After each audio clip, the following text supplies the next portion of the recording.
Okay. So my patient had bilateral hydronephrosis and a retroperitoneal mass. The bilateral hydronephrosis is just a backup of urine in the kidneys. It's because her bladder and ureters had thickening on the walls due to an unknown reason at this time. Her primary assessments that I should make as her nurse are just monitoring her vital signs every 4 hours, watching her labs, including her creatinine clearance and GFR, her intake and output, and her pain. Risk factors are kidney failure, destruction of nephrons, infection, fluid retention, increased blood pressure, heart failure, cancer, death, not clearing toxins from her body, and pain. So the first system that is impacted by this is the renal GU system.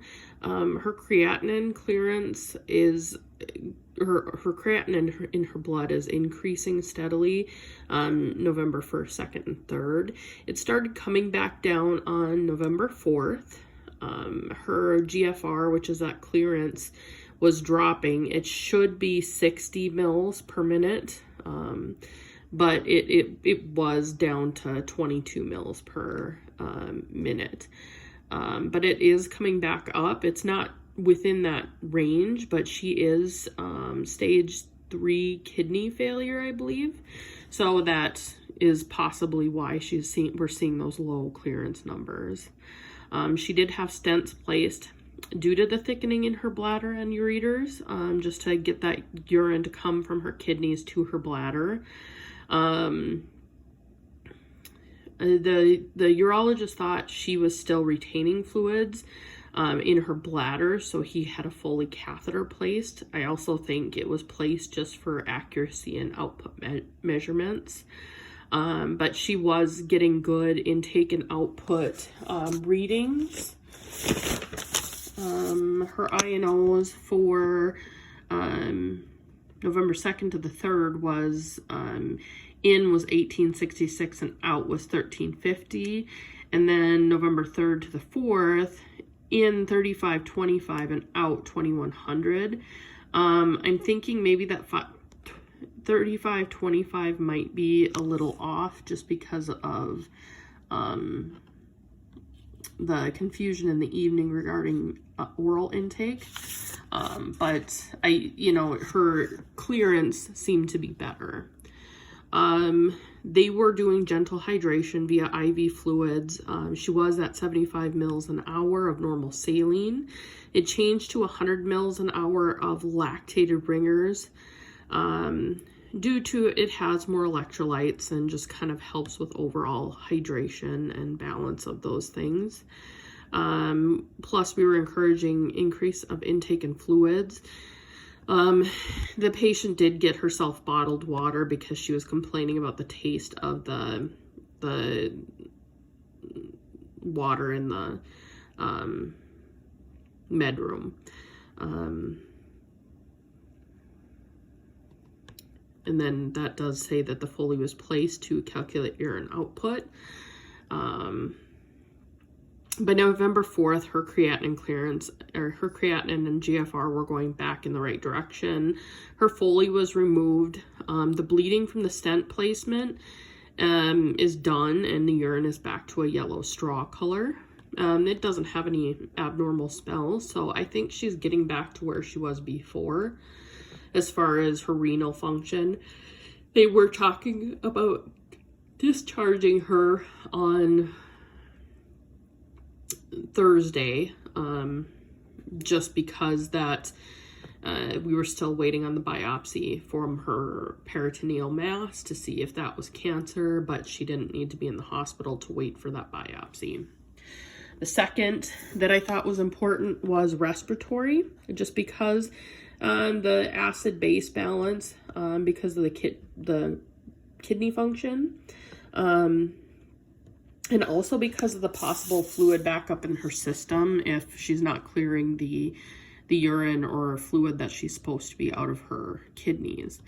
Her respirations on November 3rd were 16, and her O2 was 95, and it was 16 again at 11:30, with an O2 of 96, respiration 16 at 3:11, O2 of 93, and then at 7:16 her respirations were 20 and her O2 was 94. But that's possibly due to a painful IV that was in, not because of any trouble.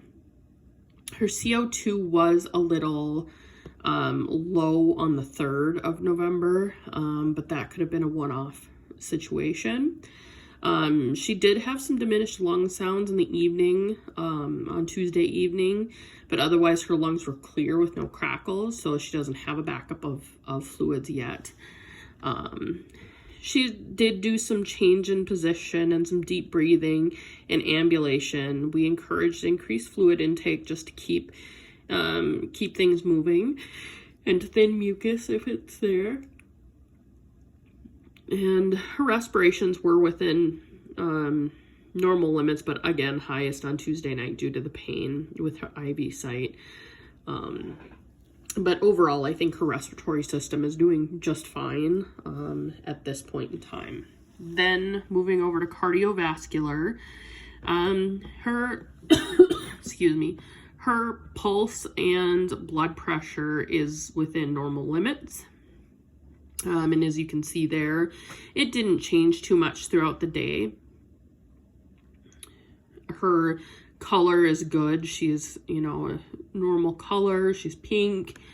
And then she has good perfusion in her toes and in her fingers. She does have a little bit of pitting edema at a +1 because of being in bed, and possibly that she's retaining some fluid. We did place TED hose on Wednesday evening to reduce some of that edema. It was more on her left side where she had her mastectomy than it was on the right side. It was easier to put on her left leg, or on her right leg, than it was to put on her left. Because of the meds and the IV fluids, her vitals are within normal limits. And we placed those TED hose late on Wednesday before I left, so we weren't able to check for an improvement on that edema. And last, her gastrointestinal was affected. She was reporting a full feeling, or kind of like indigestion when she'd eat. But I think that was more of her holding on to that fluid in her peritoneal cavity, and kind of that swelling in that area. But she was ordering acidic foods too, so that could have had something to do with her indigestion. She was ordering tomato soup. I did advise her to order some blander food, just maybe that would make her feel a little bit better than the soup. And she should be on lower sodium things just because of her kidneys anyway. She is on Protonix to reduce her stomach acid and to prevent ulcers. She did refuse the offer of Tums because she just wanted to move through it. She's still reporting indigestion and a sour stomach, and I have, again, recommended her bland foods. The complications that can occur, the stents could move or not help with the urine clearance. There could be infection because of the IV site, because of her Foley catheter placement and removal. She could have urine retention after her Foley removal. What am I on alert for? I'm watching her intake and output to ensure clearance of urine, monitoring her urine color and turbidity, basically watching to make sure that she's clearing that urine, that it's concentrated, and that there's no pus or anything else in there to indicate a possible infection. And then watching her blood pressure and her listening to her lungs, just to keep an eye out for possible fluid overload in her system. And then what can I do to prevent complications? I'm just going to watch that IV fluid intake to be sure it is at the prescribed rate. Make hourly rounds, take her vitals every 4 hours, use aseptic techniques for IV site and catheter site.